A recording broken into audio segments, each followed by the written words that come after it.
Charlie Parsons for Boxing Social in association with William Hill and Empire Fight Store. Delighted to be joined by Callum Smith. Callum, we've just watched an incredible fight. Two undisputed champions going at it. Chantelle Cameron, did you believe that she was the rightful winner in there?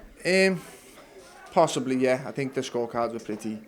They told the story of the fight. One draw, one had a round apart. I think it was very, very close. Obviously, I'd have to watch it back to give a proper thing, but my initial reaction was it could go either way. I thought Chantelle may have just done enough, but I wouldn't have argued if it went the other way. It was a good fight, a very close fight. Just very high level, two undisputed champions, kind of what we expected. But yeah, I think Chantelle probably did just do enough just to edge it. Callum, when you were watching the fight unfold, I mean, we've seen it with Katie before. She really does have that dog. She's able to do it. She's done it with Serrano and she's done it with Parsons twice.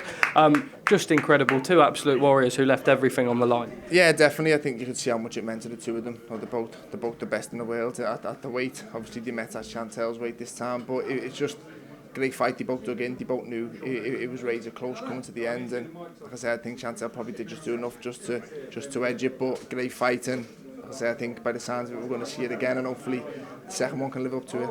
You say that, and obviously we know that Chantelle sort of was the champion in her own division. Katie was stepping up, but when you come to Katie Taylor's backyard, the first time boxing in the big perspective has returned to Ireland in what had been a long, long time, you really do have to take it from the champion, and that she sort of proved enough to do to get the round. Yeah, definitely. No, I said she was the defending champion. It was Anne still at the end, but to come to Ireland and fight Katie Taylor on her homecoming was a big ask. You always have to make it clear on the cards. You're always probably fighting an uphill battle, and it's a shame really. I feel sorry for Katie. For me, she's regardless of tonight's result, she's the best to ever do it for me. She's the best woman to ever lace them up, and the amazing thing she's done to finally get a homecoming and to lose for the first time at home is a shame, but that's boxing. You can't predict it, and tonight belongs to Chantelle Cameron. She came, she delivered, she done what she said she was going to do, and I'll say the future's bright for her, definitely. Do you think they should run the rematch straight back?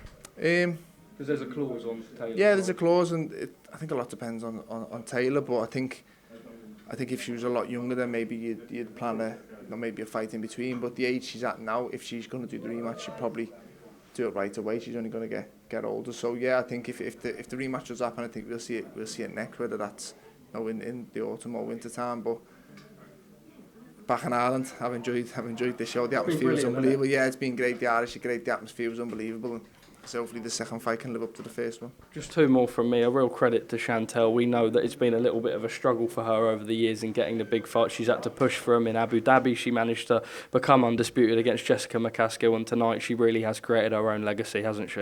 Yeah, definitely. Sometimes some fights have got to do it the hard way, and I think she definitely has. She become undisputed and probably didn't get the credit that a lot of other fighters have done it, who've done it as well. So I think tonight she finally gets her kind of moment.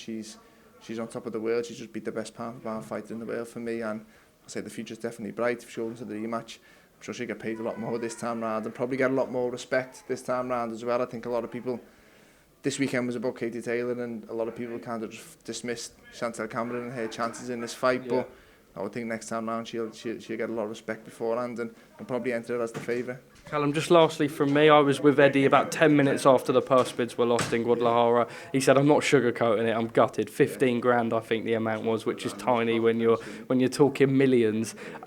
He was so gutted. I know his first reaction was to text you straight away. I think 90 days they've got for it to be staged. I have to say, you're looking like you're in tremendous shape. We believe Montreal maybe on a top-ranked show. You're happy to go to his backyard? Yeah, look, it's kind of what I expected. The minute you lose the purse bid, you kind of lose all control, and it's up to them where they want to put it on. And I was hearing rumours they wanted Beterbiev's next fight to be at home, at his new home in Canada. So yeah, it's no surprise, and I've got no problems travelling. I've boxed in the States a few times. I've boxed in Saudi a couple of times, Germany. It doesn't faze me. I'm a big believer in the minute you step through the ropes, you're there for business and you're there to do a job. And it's a fight I've wanted, it's a fight I've become mandatory for. It's a final eliminator for, and our fighter definitely believe a win. Well, Callum, always a pleasure seeing you as always, and all the best moving forward. Sarah, and you.